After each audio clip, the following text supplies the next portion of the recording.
Hello বন্ধুরা, সবাই কেমন আছো? আশা করি ভালো আছো। আমিও ভালো আছি।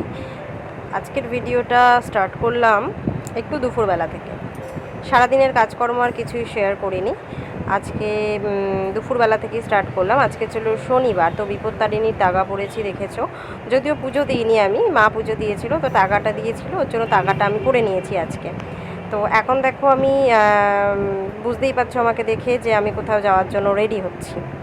হ্যাঁ, আমি যাব আজকে একটা জায়গায়। সেটা হচ্ছে যে আমাকে একজন একটা কাকিমা নিমন্ত্রণ করেছে, তাদের বাড়িতে আর কি যাব। তো ওর জন্য আমি এখন রেডি হয়ে নিচ্ছি, যেতেই হবে। আর সবথেকে বড় কথা হচ্ছে কি, ছুটির দিন মানে শুধুই যে কাজ করে যাব আর কিছুই করব না, কোথাও ঘুরতে যাব না, এটা ঠিক ভালো লাগে না। যতই কাজ করি, যতই কিছু করি না কেন, দায়িত্ব তো জীবনে আছেই। দায়িত্ব জীবনেই শেষ হবে না। যতদিন আমরা বেঁচে থাকবো, ততদিন আমাদের মধ্যে কিন্তু দায়িত্ব কর্তব্য জিনিসটা কিন্তু থেকেই যাবে। কিন্তু তার মানে এটা তো নয় যে আমরা নিজেদেরকেই সময় দিতে ভুলে যাব। জীবনে সব কিছুই প্রয়োজন। যেমন অন্যের ভালো থাকাটা, অন্যকে ভালো রাখাটা তোমার ওপর নির্ভর করছে, সেরকম নিজেকে খুশি রাখা, নিজের জন্য ভাবা, এটাও কিন্তু তোমারই ওপর নির্ভর করছে। আমি মনে করি এই দায়িত্বটা সবার আগে নিজেরই নেওয়া দরকার। তো যাই হোক, আমি এখন এখানে রেডি হয়ে নিচ্ছি, দেখতে পাচ্ছ। তারপর কাকিমার সাথে আর কি যাব কাকিমার বাড়িতে ইনভাইট করেছে, তো সেখানে যাব। তো চলো তোমরা দেখতে থাকো।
যেহেতু আইব্রু করা ছিল না আমার, তাই অনেক কষ্টে ভ্রুটা ফিল আপ করতে হয়েছে। দেখো, নাহলে আর ভ্রুটা যদি ফিল আপ না করা হয় না, একদমই দেখতে বাজে লাগে।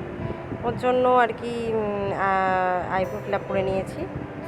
আর এখানে অর্ধেক আমি রেডি হয়েছি, তাই তোমাদের সাথে আর কি শেয়ার করছি। এখানে অর্ধেক রেডি হয়েছি, বাদ বাকি রেডি হওয়া এখনও বাকি আছে। তো তোমরা এখানে দেখতে পাবে যে বান্দরী থেকে হঠাৎ করে কি করে সুন্দরী হয়ে গেলাম।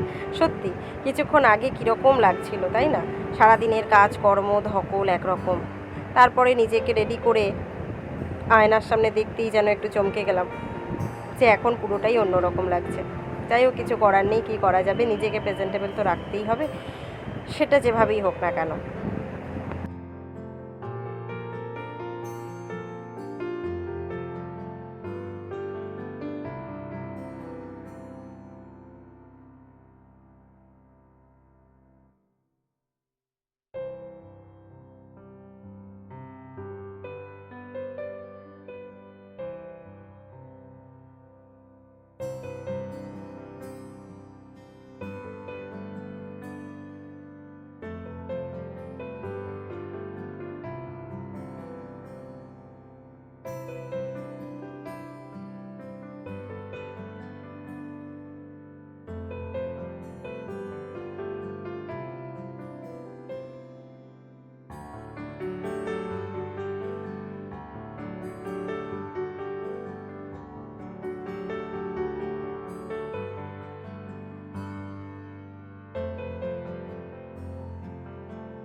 সবথেকে বড় কথা কি জানো, সবথেকে বড় কথা আমার কাছে এটাই যে আমি একটু সাজতে গুজতে ভালোইবাসি।